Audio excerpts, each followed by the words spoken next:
In today's video, we're going to show you some quick audio hacks to give you that deep, strong, cinematic, movie trailer, Hollywood style voiceover.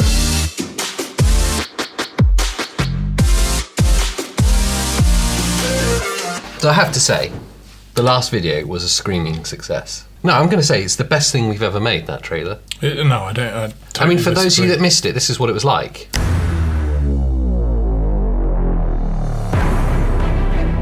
Ingef presents a #Watermelon Squad production. Pete and the Watermelon Squad. Are they back with us? Yeah, they're back with us. Cool. So that's more of our audience alienated. Well done. I thought it was quite funny. In today's video... Okay. Hang on. Unfortunately, some of our viewers have nodded off, which is great for the video duration of view, because they've made it all the way to the end to go, well... Retention figures are great when people fall asleep. Yeah. The reality is now, we've got to put out another 100 good videos to try and cover up that thing. Bury it. Let's go over to you at the desk. Oh, we can do it straight away? As soon as you're ready, because, Any time limit on this one? No challenge. You don't care, do you? God. He doesn't care anymore. It's not that. We say 2 minutes, it's not going to be 2 minutes. I've looked at other people's YouTube videos, they're never 2 minutes. If you expect it to be in 2 minutes, do one. Anyway, we're waiting for you, AJ, so over to the desk. Well, I've got to go there. Yeah, come on, because they're waiting. We need to put the cut in, so hurry up. I've got to go. Over to the desk. Why do we put the chair so far under the table?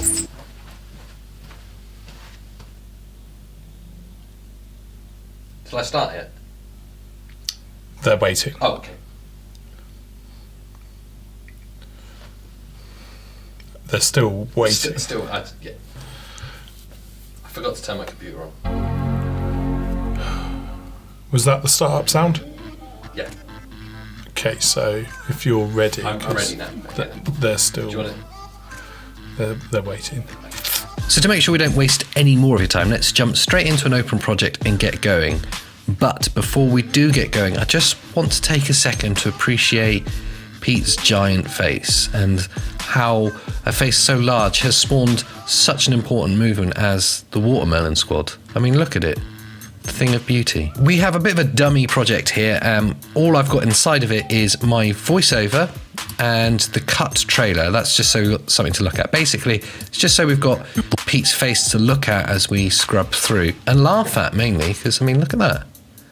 Watermelon Squad, it's a beautiful thing. I can't believe he actually genuinely thought I was going to make him a genuine superhero trailer. Anyway, so what we have is a clean, dry voice recorded with quite a deep sounding voice, but it doesn't have that full Hollywood effect.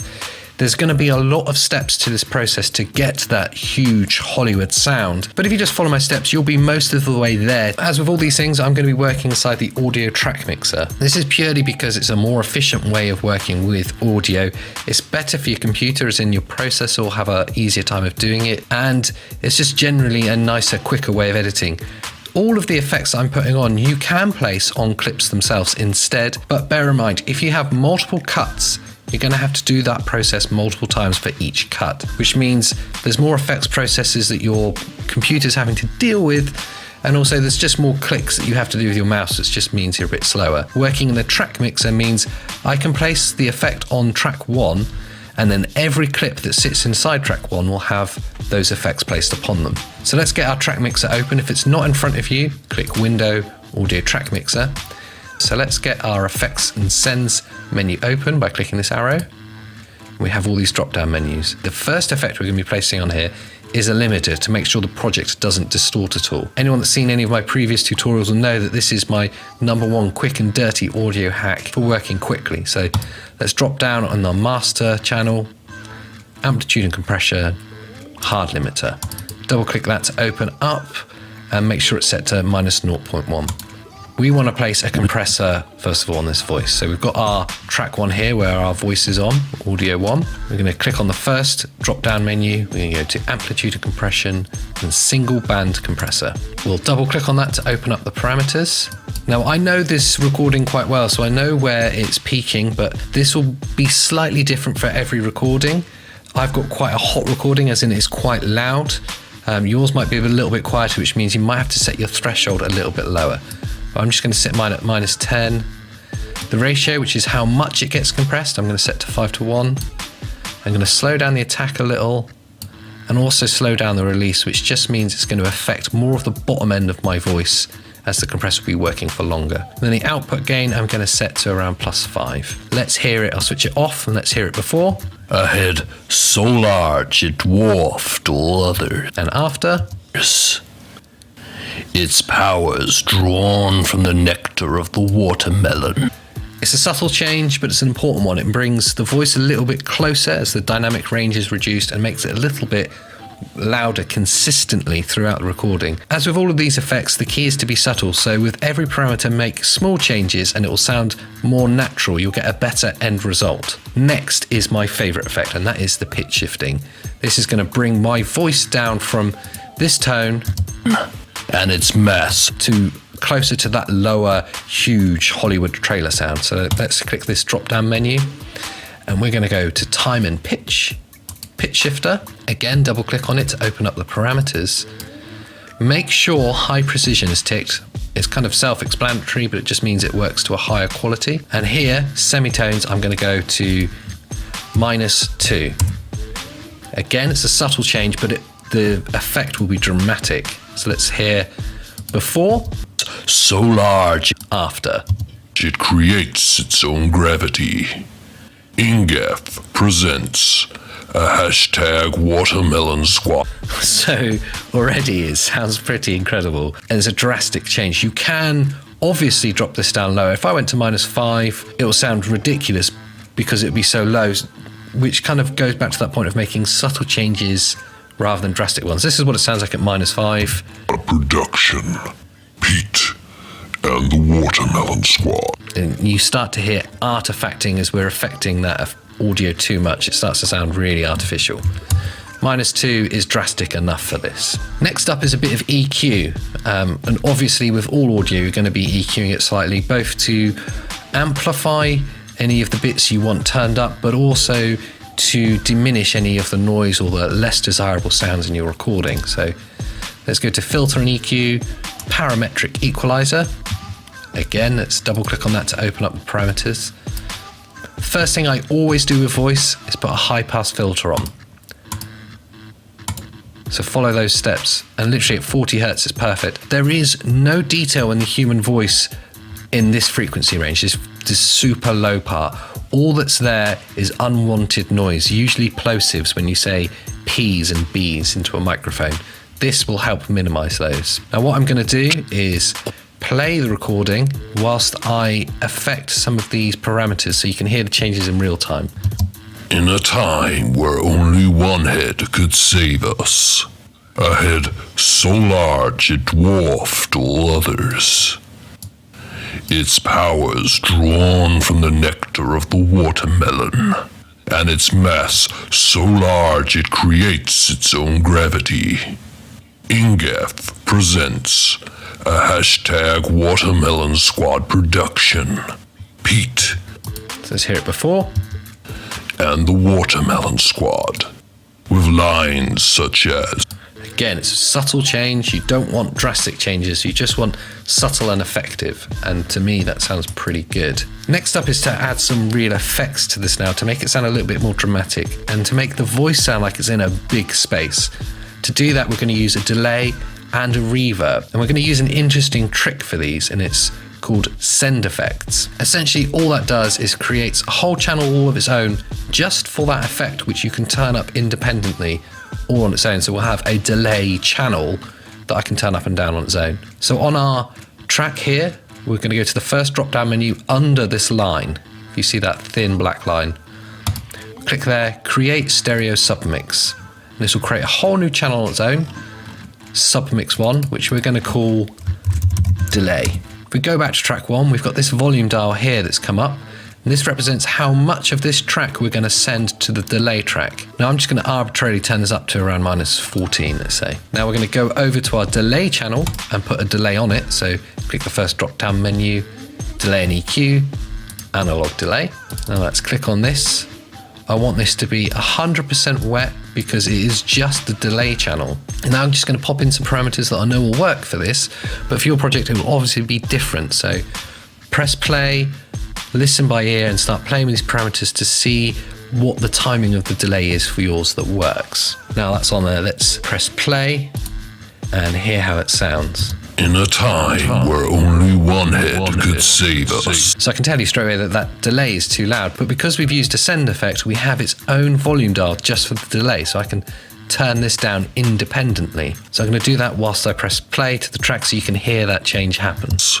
A head so large it dwarfed all others. Its powers drawn from the nectar of the watermelon, and its mass so large it creates. I'm pretty happy with it there. It sounds quite nice. Again, it's subtle but effective. Next up, we're going to put a reverb on this. And this is the final stage of what we're doing today.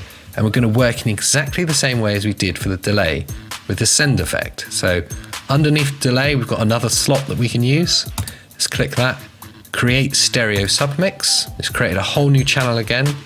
Submix 2. And we're going to call this reverb. And the only reason I'm labeling these is that later on, if our project got really complicated, had loads of channels, at a glance we could see what was happening on which channel. So we know this is the delay channel, we know this is the reverb channel. Again, we have on track 1, we have a volume dial for reverb, which represents how much reverb we're sending to that new stereo submix. I'm going to arbitrarily put this around 4. I know that that's going to work for this. We're going to send quite a lot of the track to the reverb because we want the voice to sound very reverberant. So let's go over to our submix, effect selection 1, and we're looking for reverb, convolution reverb. The great thing with Premiere Pro, if we double click on this and open the parameters, is that in the convolution reverb they have some awesome presets built in. If I click massive cavern, which I think is going to be perfect for this, someone's actually recorded the reverb of a massive cavern and we can put our voice inside of that. Let's hear what it sounds like. In a time where only one head could save us.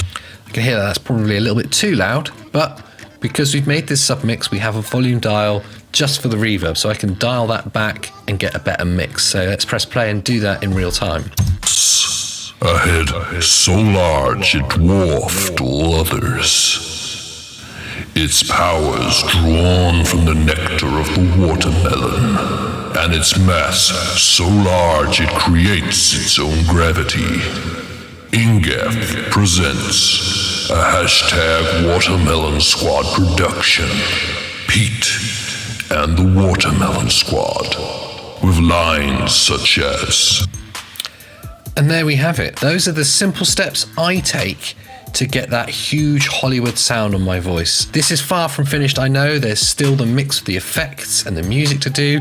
There's also a little bit of noise on there I'd want to address, but that would be a huge tutorial to do the whole thing. I just wanted to show you step by step the simple processes I take in order to get that Hollywood sound on my voice. And also, before we go, I mean, look at his face. It's amazing. Well, Thanks. You enjoy it? I enjoyed the learning. I always enjoy learning. Yeah. I think they enjoyed the learning. If they're still here, they did. We can only apologise for the context in which you learned. Hopefully you learned something. There's been a few people that have said some really kind comments on Twitter mainly. Not about anything to do with this squad thing, but about the value from the video. So if you have something that you're struggling with that we can help with, share in a tutorial, then put it in the comments below or drop us a DM. And that's the first professional thing you've ever done here. That was really eloquent. And I'm picking up for you destroying our videos with watermelons. I mean, are we done here? Oh, we're done.